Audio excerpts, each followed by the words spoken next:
দেশকে ভালোবাসি, দেশের জন্য কাজ করি। নতুন বাংলাদেশ ঘৃণামুক্ত দেখতে চাই, ঘৃণা ছড়াতে পছন্দ করি না, আমি ভালোবাসা ছড়াতে পছন্দ করি, আর ভালোবাসার মধ্যেই বেঁচে থাকতে চাই। বৈশাখ আমাদের চিরন্তন একটা বাঙালি ঐতিহ্য। আমরা বাঙালি, আমরা মুসলমান। এই যে গতকাল দেখেন মার্চ ফর গাজা হয়েছে, আমরা মুসলমান হিসেবে আমরা বিশ্বে জানান দিয়েছি আমরা বাংলাদেশি, আমরা বাঙালি, আমরা মুসলমান, আমরা একতাবদ্ধ এবং আমরা সব মুসলমান ভাই ভাই। ঠিক তেমনি আজকে আবার পহেলা বৈশাখ, সকল ধর্ম বর্ণ নির্বিশেষে সবাই এই পুরো বছর পহেলা বৈশাখের জন্য আমরা অপেক্ষা করি। এবং সবচেয়ে বড় কথা, গত কয়েক বছর তো আমরা পহেলা বৈশাখ সেভাবে উদযাপন করতে পারিনি, কারণ রোজা ছিল। পহেলা বৈশাখটা আমাদের জীবনে আসেনি রোজার কারণে।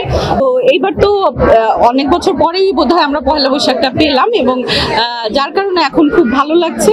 বাঙালির একটু উৎসব প্রবণ, যে কোনো একটা উৎসবের জন্য আমরা আসলে অপেক্ষা করি আর তাকিয়ে থাকি যে কখন আমরা একটু আনন্দ করব, উৎসব উপলক্ষটা আমরা খুঁজি।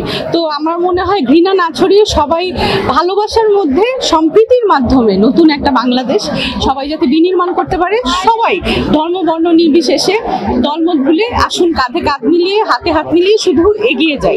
দেশকে ভালোবাসি, দেশের জন্য কাজ করি। নতুন বাংলাদেশ ঘৃণামুক্ত দেখতে চাই। বৈষম্য বিরোধী সেই আন্দোলনটা যেন সবাই ধরে রাখতে পারে, যেন সবার বৈষম্যর সব ক্ষেত্রেই যাতে আসলেই দূর হয়। বাংলাদেশকে একটা ঘৃণামুক্ত একটা বাংলাদেশ দেখতে চাই। সবার জন্য সবার মনে ভালোবাসা থাকবে, এটাই চাই। আমার যে শত্রু তাকেও আমি কিছুক্ষণ পরে আবার তার সাথে মিলে যাই, মনটা নরম হয়ে যায়, মনে হয় তাকে আবার সুযোগ দেওয়া উচিত, তাকে আবার ভালোবেসে কাছে টানা উচিত। আমি যদি শুধু ঘৃণাই ছড়াই তাহলে আমি ভালোবাসা কখন ছড়াবো? সবাইকে পয়লা বৈশাখের শুভেচ্ছা।